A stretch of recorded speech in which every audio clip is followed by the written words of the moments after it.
Hello everyone, मेरा नाम है प्राची और मैं आज आपको कराने वाली हूँ डीएलएड सेकेंड ईयर में साइकोलॉजी के आंसर राइटिंग फॉर्मेट। जैसा कि आप सब जानते हैं, आपका पेपर साइकोलॉजी का 25 फरवरी को है और वो बिल्कुल आ ही गई है, नजदीक है, पेपर आपके सर पे है। आई होप प्रेपरेशन आपकी पूरी है। अगर आपकी प्रेपरेशन अभी तक पूरी नहीं है या आपने स्टार्ट ही नहीं किया है कुछ, ठीक है, तो मैं वन शॉट साइकोलॉजी का वीडियो का लिंक मैं आपको डिस्क्रिप्शन में दे दूंगी और मोस्ट इंपॉर्टेंट क्वेश्चंस की एक वीडियो पीडीएफ बनाया है मैंने, हैंड रिटन क्वेश्चंस है, ठीक है, उसका भी लिंक मैं आपको दे दूंगी। आप वो वन शॉट वीडियो देख लीजिए, ठीक है। 46 मिनट्स की वो वीडियो है। उसके अलावा जो मोस्ट इंपॉर्टेंट क्वेश्चंस हैं, 20 क्वेश्चंस हैं, उनका आंसर आप चैट जीपीटी या किसी ऐप से निकाल लीजिए। अगर आप मुझे कमेंट कीजिए, मैं आपको आंसर भी प्रोवाइड करवा दूंगी, ठीक है। आप जो है वन शॉट देख लीजिए और वो मोस्ट इंपॉर्टेंट क्वेश्चंस का वीडियो देख लीजिए। That is more than enough. आप साइकोलॉजी का पेपर बहुत अच्छे मार्क्स से पास करेंगे, ये श्योरिटी मेरी है, ठीक है। उसके अलावा अब लास्ट का टाइम है, लास्ट मिनट प्रिपरेशन का मतलब होता है कि आप फॉर्मेट समझोगे, तो आंसर राइटिंग फॉर्मेट बहुत ज्यादा इंपॉर्टेंट है। अगर आपको कोई क्वेश्चन नहीं भी आता है, आप बना के लिख रहे हो, आप उस आंसर का फॉर्मेट इतना इफेक्टिव लिखो कि जो एग्जामिनर है वो आपको मार्क्स ही ना काट सके, ठीक है। उसको मौका ही मत दो मार्क्स काटने का। तो आंसर राइटिंग फॉर्मेट बहुत ज्यादा इंपॉर्टेंट होता है आपके पेपर में। आपको कोई क्वेश्चन नहीं भी आता होता है तो आप फॉर्मेट से लिखते हो तो आपके मार्क्स बहुत अच्छे मिलते हैं। ऑब्वियसली अब हम बड़े हो गए, पेपर तो बना के लिखते हैं, ठीक है, तो फॉर्मेट होना बहुत जरूरी है। तो आइए फॉर्मेट को समझते हैं। आंसर राइटिंग फॉर्मेट साइकोलॉजी का क्या है। सबसे पहले आप जो है एमसीक्यू की हम बात करते हैं, जो ऑब्जेक्टिव क्वेश्चंस हैं उनकी हम बात करते हैं। पहले मैं आपको पैटर्न बता देती हूँ। टोटल पैटर्न क्या रहेगा, 15 मार्क्स के आपके एमसीक्यू रहेंगे, जो कि एक एक मार्क्स का होगा। 15 एमसीक्यू होंगे एक एक मार्क्स के, ठीक है। आपके 5 असर्शन रीजन होंगे 2-2 मार्क्स के, ठीक है। आपके 3 मार्क्स के 5 क्वेश्चन होंगे, ठीक है। आपके 8 मार्क्स के भी 5 क्वेश्चंस होंगे। ये रहेगा आपका पेपर का फॉर्मेट, ठीक है। आप ऑब्जेक्टिव क्वेश्चन से स्टार्ट करते हैं कि आप आंसर कैसे लिखेंगे अपने शीट में, ठीक है। तो बेसिकली आप पहले कर चुके हो फर्स्ट ईयर में, लेकिन फिर भी अगर कोई कमी रह गई है तो इस वीडियो से वो पूरी हो जाएगी। आइए ऑब्जेक्टिव क्वेश्चन समझते हैं। मैं एक एग्जाम्पल लेती हूँ सबसे पहले। For example, the little scientist who said this definition to children. अब 4 ऑप्शन है। पहला लेव वाइगॉट्स्की, दूसरा जीन पियाजे, तीसरा कोलर, चौथा थ्रोनडाइक। अब आपको आंसर लिखना है। आपको पता है इसका आंसर क्या है, जीन पियाजे, ठीक है। तो आप पहले आंसर और उसका नंबर, जो भी 5th 6th जो भी है, जो आंसर नंबर है, आप उस पर सर्कल या उसको हाईलाइट जरूर कर दीजिए, जिससे एग्जामिनर को बिल्कुल भी मुश्किल ना हो आपका आंसर चेक करने की। फिर आप अपना ऑप्शन लिखो। जैसे बी है ऑप्शन हमारा, जीन पियाजे, हाईलाइट कर दो अगेन। उसके बाद कुछ बच्चे क्या करते हैं, बस बी लिख के छोड़ देते हैं। मे भी उनके पास टाइम कम होता है, लेकिन गंदी राइटिंग में बिल्कुल कैसे भी आप इसके आगे आंसर जरूर लिखो, ठीक है। प्रॉपर आप आंसर लिखोगे, ठीक है। ये हो गया आपका एमसीक्यू का।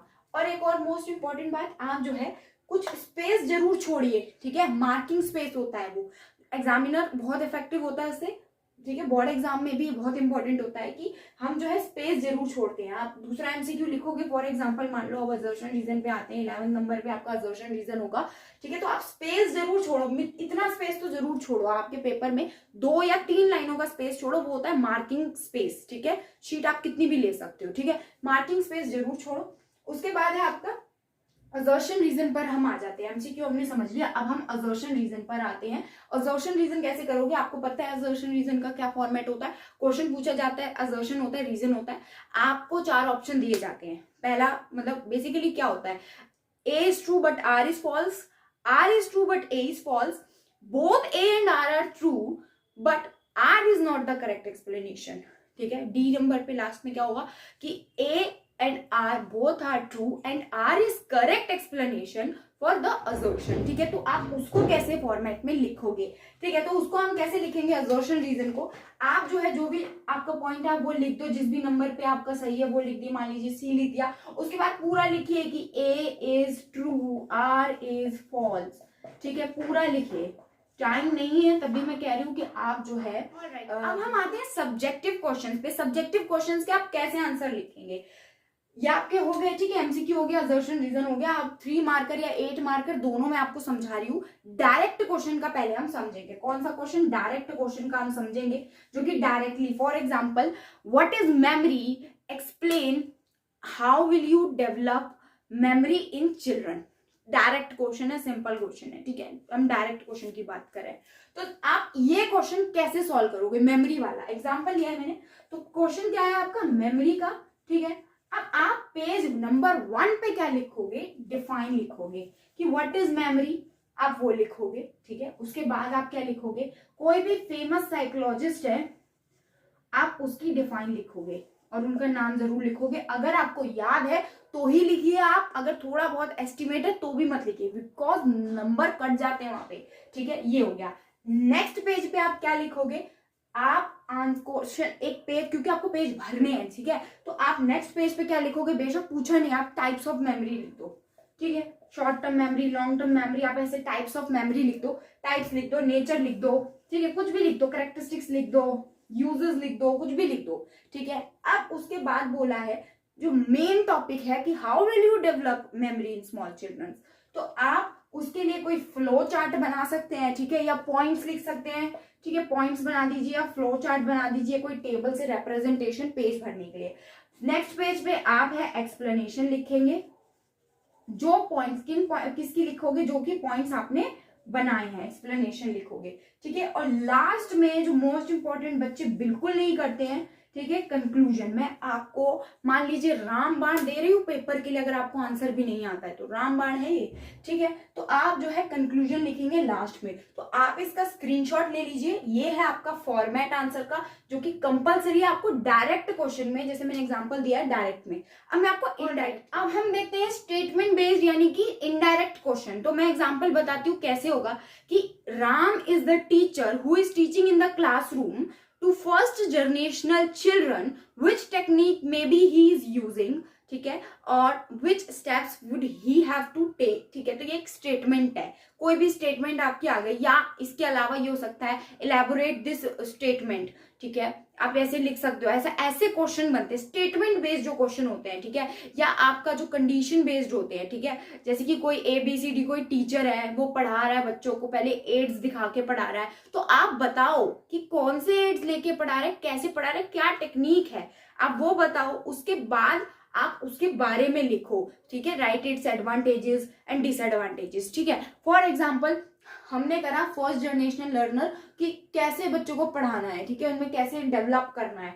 तो आप क्या करोगे? सबसे पहले तो आप आइडेंटिफाई करोगे कि कौन सी टेक्निक से पढ़ा रहा है टीचर, ठीक है, उसके मार्क्स होते हैं, बहुत इंपॉर्टेंट होता है। आपने आइडेंटिफाई कर लिया, यहीं पे सारा खेल है स्टेटमेंट बेस्ड क्वेश्चन का। आपने गलत आइडेंटिफाई करा तो एडवांटेजेस हो, जो भी पूछ रहा है वो हाउ विल यू डेवलप, आप सब गलत बताओगे। समझ रहे हो बात को? तो स्टेटमेंट बेस्ड क्वेश्चन इसलिए टफ माने जाते हैं क्योंकि यहीं पे सारा खेल है आइडेंटिफाई करने में, ठीक है। आपने आइडेंटिफाई कर लिया, उसके बाद अगर आपने सही आइडेंटिफाई करा है, उसके बाद जो है आप डिफाइन लिखोगे, जो भी आपने आइडेंटिफाई करा है, जो भी टॉपिक है, ठीक है, कोई भी टेक्निक है, मान लो लेक्चर मेथड है, डेमोन्स्ट्रेशन मेथड है, वो आप डिफाइन करोगे। उसके बाद सेम जो पहले आपने करा था, ठीक है, आप कुछ भी नेचर लिख दो, कैरेक्टरिस्टिक्स लिख दो। उसके बाद आप फ्लो चार्ट बनाओगे या पॉइंट्स लिखोगे, फिर उन पॉइंट्स को एक्सप्लेन करोगे। अच्छा, एक्सप्लेन आपको करना है मार्क्स के बेसिस पे। 3 मार्कर है तो 1 पेज में खत्म कर देना, ठीक है, और आपका 8 मार्कर है तो 2 से 3 पेज आप कवर करोगे एक्सप्लेनेशन में ही, ठीक है। उसके बाद आप कंक्लूजन पे आ जाओ, ठीक है। तो ये था आपका आंसर राइटिंग फॉर्मेट, जो कि एक रामबाण है। अगेन मैं बोल रही हूँ, बिल्कुल श्योरिटी दे रही हूँ, अगर आप वन शॉट देख लो, मोस्ट इंपॉर्टेंट क्वेश्चन के आंसर निकाल के उनको घोट के पी जाओ और ये फॉर्मेट समझ लो, आपको बहुत अच्छे मार्क्स लाने से कोई नहीं रोक सकता। कंपल्सरी आप पास तो हो ही जाओगे, I am sure. Passing marks आप बिल्कुल गेन करोगे इतना करने से। और जो बच्चे पहले से पढ़ रहे हैं और लास्ट मिनट की रिवीजन के लिए सब देख रहे हैं, तो वो तो बहुत अच्छे मार्क्स लाने ही वाले हैं। तो ये था answer writing format. I hope आपको सब समझ आया होगा। फिर भी कोई डाउट है तो आप कमेंट सेक्शन में बताइए, भी पेपर में टाइम है, मैं कोशिश करूंगी इसको क्लियर करने का। तब तक के लिए पढ़ते रहिए, be serious and study hard.